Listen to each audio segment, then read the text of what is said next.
This is Rachel Dworkin for the Chemung County Historical Society. Today is August 3rd, 2021. I'm reporting for the COVID Memory Project. I'm here talking with Jenny Monroe, and I am president of the Church Council at the Park Church in Elmira. Okay, great, thank you. So the Park Church in Elmira has about how many members do you think? I think we have around 100 active members, usually have 30 or 40 in a worship service. That is when we can have worship services, which are just returning to us now. Okay, so when the Park Church, when the pandemic struck and everything was shut down in March of 2020, how did the church respond to that in terms of membership and that sort of thing? Well, our membership stayed constant and our finances stayed constant, thankfully. On March 10th, we had just had our traditional Lenten, organ concert and luncheon.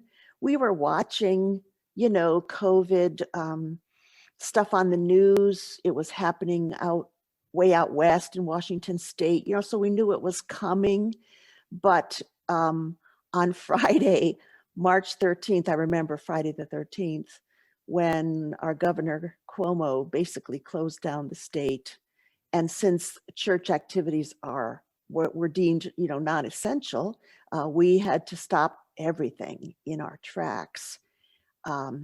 So I thought, being a church person, I thought, well, I hope we can get back in church for Easter or certainly Mother's Day. And of course, now that's laughable to think about it because it's been 17 months now. But anyway, what we did and what the world did, I'm sure you'll find, is that we just started Zooming everything, including our first worship service was Zoomed on March 15th. We put together what we called a task force, a COVID task force. Gratefully, we have a couple of doctors in our congregation, and so they were some of the leaders who kept tabs on what the CDC and the health department in Chemung County was recommending. We closed the church to all events because we have a lot of outside people that come to use the church, but we had to close all of those meetings and activities, musical things, especially lectures, dinners, all that stuff. I remember just taking my calendar and just crossing through it over and over and over again, every page, just with a line through it.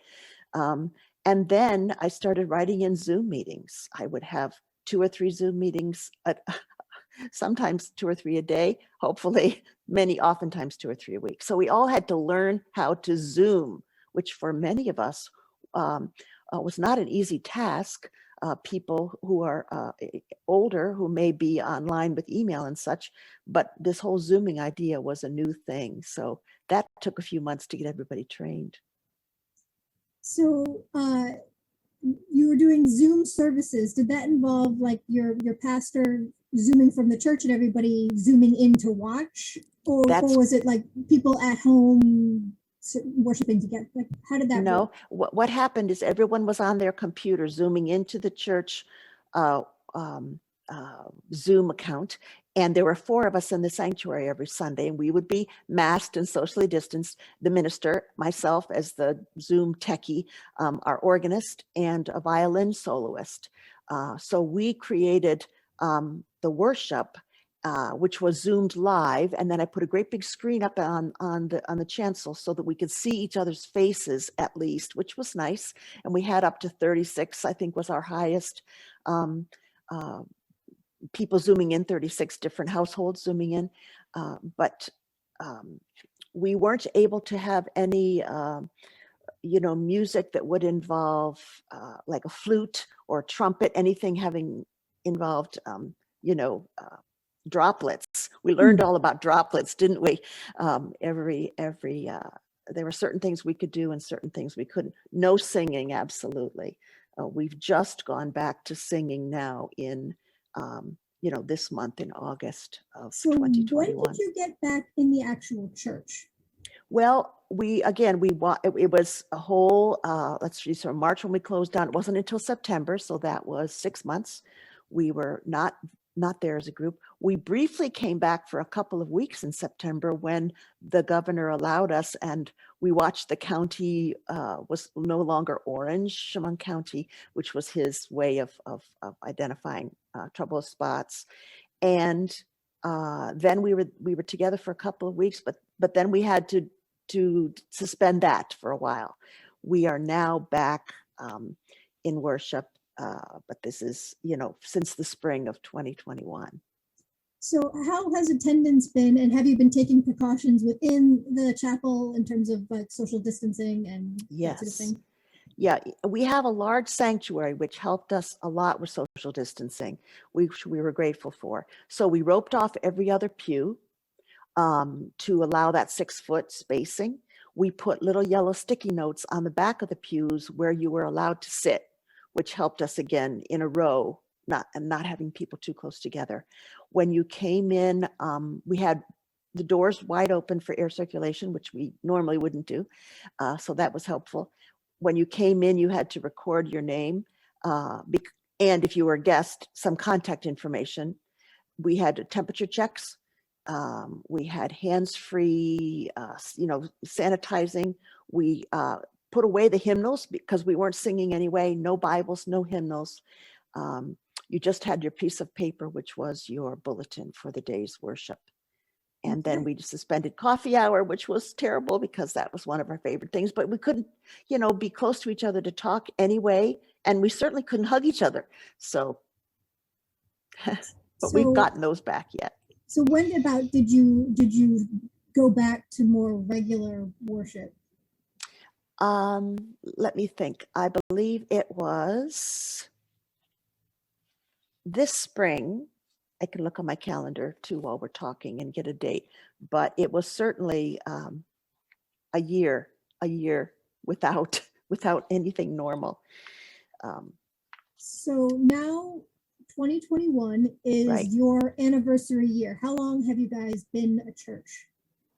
Well, the congregation started 175 years ago as a group of individuals, and we had all kinds of 175th plans to do, which we weren't able to do a lot of them, but we will have an event here at the end of the year to celebrate the completion of our 175th year. So what were your original plans? How have you compromised? What is the idea for the end of the year? Well, we were going to have a lot of musical events and food events, which neither of which we were able to have. What we are going to do on November 27th this year which is Thanksgiving weekend, is bring back a gentleman who's famous in Elmira. His name is Jack Waddell. He played the character Jim in Mark Twain the Musical, which was a big part of our community, but it closed 25 years ago. So bringing him back to sing an American spiritual program of his design, and a few of the songs from Mark Twain the Musical. So that will be a community free event at the church on a Saturday afternoon. And we hope that, we don't have the Delta variant changing those plans. Of course, we have to remain flexible with all public gatherings, because one of the reasons we were so strict at Park is in our county, it was a couple of the churches that really became super spreader events, and we didn't want that to be anything having to do with the Park Church. So we were very careful, and having so many physicians in our church made a difference because they were able to educate the group about the virus and the issues and the symptoms, etc. And they were also took a lot of precautions and just said, look, it's not worth it. It's not worth it. If any one person gets sick, we can hold on, we can take care of each other, we can buddy up, we can make phone calls, we can Zoom each other. So they carried the day, and I'm so pleased that was the case. Was anyone from your church infected? Do you know if anyone became sick? I don't. I mean, we didn't lose anyone. No one died as a result of COVID. We had a couple of long haulers that were sick for a long time, but they are still with us, thankfully. And let's see, almost all of us have had our vaccinations. We were eager to do that in April and May as they became available. And we still have regulations right now that if you are unvaccinated, that you are required to wear a mask inside the building. We considered worshiping outside in Wisner Park, but it was winter and cold, and we do have a lot of folks that have difficult hearing situations. So without being able to have speakers, a speaker system out there, we thought that that would not be good. So the Zoom really worked out pretty well for us Are to keep you, people in touch. do you have a plan in case there is a resurgence? So can you go back? Are you set up to go back to the Zoom? Do you have a way of getting information out and as things change? Because I know the CDC just said everybody should be wearing masks now again. Right, exactly. I mean, I didn't, I'm disappointed to have to keep on top of everything, but this is real. So yes, we are ready. Actually, we're having a COVID task force meeting by Zoom this afternoon to revisit that very issue. And of course, we will go back if we need to. It's a little frustrating now because so many of us are vaccinated, and then, but as a an open and affirming and a welcoming church, we want to make sure that what we offer is available to everyone, and that we can keep everyone safe. So we will go back if we have to. The Zoom is still set up. I'm planned to leave that for a while because there are folks not only who might not want to venture out, but there are folks who have left Elmira and the congregation who have Zoomed back in with us that we haven't seen in years. So that's been a little advantage of having the Zoom, is that people who can't physically be there have been able to be with us. Are you currently doing a sort of hybrid model where you have in-house services and the Zoom? Correct. We are exactly that. Okay, and you found that it's helped bringing people who've drifted apart back. Yes, we have people from Arizona and Pennsylvania and Vermont who are regular attenders on Zoom, who of course are not there physically. Was there anything that happened as a result of the pandemic that you think you're going to continue because it actually worked really well? Is there anything that you found that helped with the church? Well, I think we'll all be much more aware of just general hygiene and vulnerabilities of some of our dear ones. Not to be expecting everybody to attend everything all the time, like we used to. We're more careful, in the kitchen. We haven't resumed meals. We have resumed coffee hour, but we haven't resumed meals because we sort of can't figure out a way to really do that and feel safe about doing that in our kitchen, in our fellowship hall. I do hope that comes along, but I'm not rushing into it. I don't want to be any sort of a super spreader event. We did make breakfasts and lunches that were bagged up for Catholic Charities for a while during the worst of the pandemic through the summer and into the fall. The folks who don't have homes in our county were gathered up and placed in given accommodations in local hotels, but they didn't have any way to cook for themselves. So we made lunches that were put in bags and they were distributed to those folks in the hotels, it felt good to do something. 5 of us could gather and still be social distance with our mask in our kitchen and make those meals. So that really felt nice to be able to accomplish something. So we have continued, and this is something we've been working with Catholic Charities in a different format for a long time, and we've continued that. We also started giving away clothing during Wisner Park markets because we had 2 rummage sales that never happened in 2020. So I just started putting tables out there and giving things away. People were in need of clothing because there was a time when you couldn't shop, and if you didn't have the ability to go online and order stuff and have stuff delivered to you, as a lot of our folks don't, then that was helpful. So I think we'll continue that. Direct service. I think we were called to think about what could we do in this pandemic year, and then what can we continue, as you mentioned. Okay. So I know you were involved in our Elmira's Black Lives Matter rally. Was the church involved? Because the church has a strong history of being involved in civil rights. How did that work out? Well, four of us attended the Black Lives Matter march from the congregation on June 6th after the murder of George Floyd. And yes, we did that, because we personally cared about the issue, but also we wanted the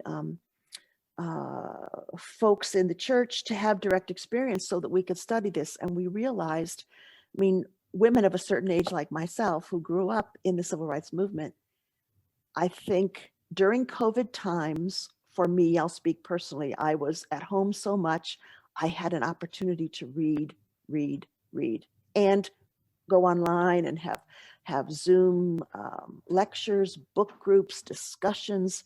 I've never had such a year of being able to learn things and wanting to learn things like this since I was out of college. And there were so many books coming up, and we learned. So a number of us that were at that, well, all of us that were at that Black Lives Matter march together, we have continued to meet as a book group. We call ourselves the Seven Sisters. There's 7 of us, women from the Park Church, and we've read, I guess about a dozen books, and continued to meet on Zoom forever and ever and ever. Now we are able to meet in each other's homes, so it feels more like a real book group, which is nice.